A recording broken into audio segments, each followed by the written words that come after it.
everybody, I'm Natalia Bonner and I'm back with 4 fun angled stripe designs. Okay, you guys, you're probably looking at these designs and thinking, where would I quilt these? What quilt would have these angled stripe designs? Now, as you see on here, just individual units, they might feel crazy and you might be thinking, where am I going to quilt these? This is one of the most common shapes in a star quilt block. When you think about a traditional star, most of our star blocks, or a lot of star quilt blocks, have these shapes put together that create stars. So even though I'm showing you these designs here as individual and we're calling them angled stripes, think of these designs that you could use on stars, or here, like I'm using on my class sample for Let's Stitch a Figurative Quilt. So I do have a new class called Let's Stitch a Figurative Quilt. Now this is the second version of that class sample that I've created, and I created a lot of fun, simple bonus designs to give you even more ideas that you can quilt on your own quilts.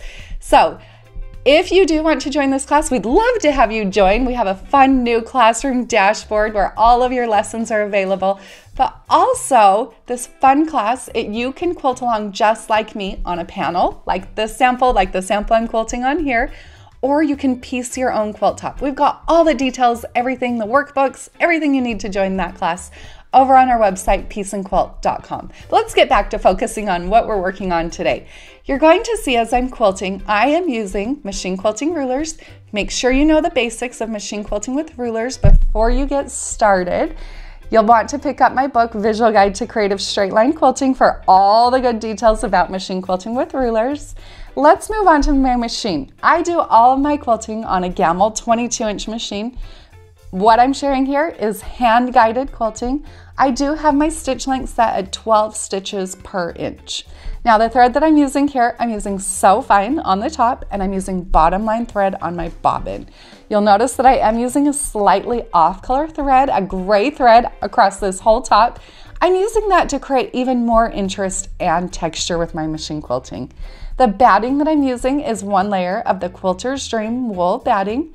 Now, I've had a few questions about quilting on these panels. The panel that I'm using is a polyester panel. I'm still using all of the notions, all of the tools that I always use, whether I'm quilting on cotton or on this polyester for these panels. Now, I'm not saying all polyester is created equal. Just for these panels from Honest Fabrics, I treat them like I treat any other quilt top. So before we do get stitching though, I do want you to check out the fun new Piece and Quilt ruler grip pop socket that I'm using on my ruler here today. This is a great way to add just a little bit of extra stability to your machine quilting. You can pick up all the notions plus the rulers or join this class over on our website, pieceandquilt.com. Let's get stitching.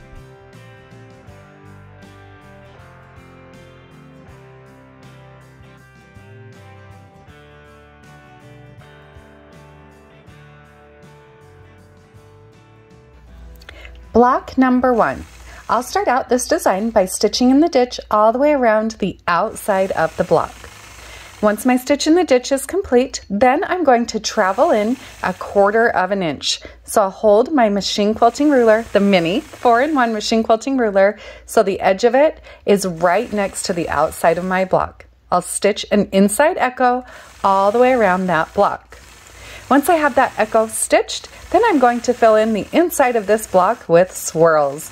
Now this is a design that I do teach in my book and online class Beginner's Guide to Free Motion Quilting, so make sure you check out that class too. But a few things to remember: always leave yourself an out when you're stitching those swirls, and echoes are your friend.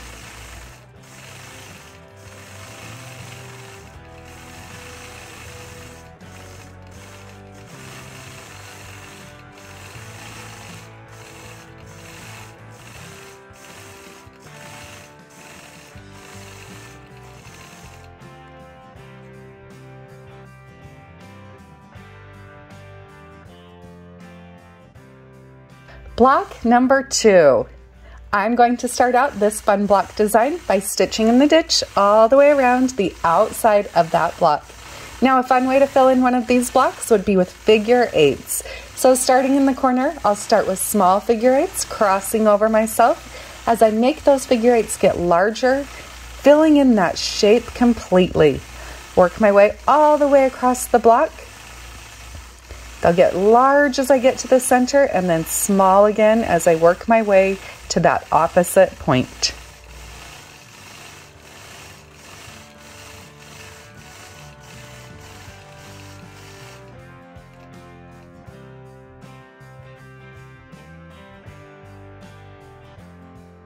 Block number 3.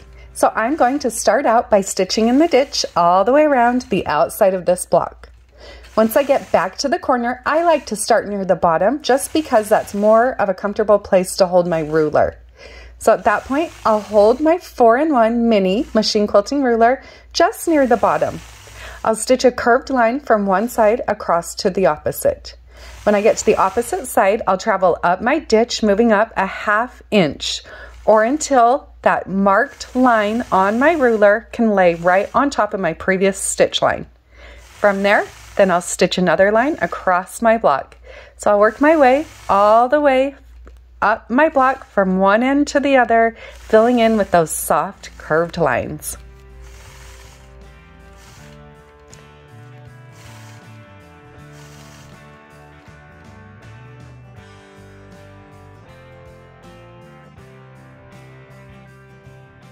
And block number 4. Another fun way to fill in one of these shapes is with ribbon candy. I love ribbon candy.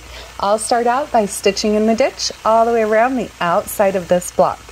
I like to start near the bottom. That feels like a comfortable point for me. From that bottom point, then I'll stitch figure 8s. From that point, then I'll stitch those ribbon candy, starting small, getting bigger as I get towards the center, and then getting small again as I work my way to the opposite corner. I hope you all found just a bit of inspiration from these fun angled stripe designs. Don't forget to sign up for this awesome class, Let's Stitch a Figurative Quilt. Now, the designs that I've shared here are not designs that you'll find in that class. The designs in the class will be a bit more detailed. Let's get stitching!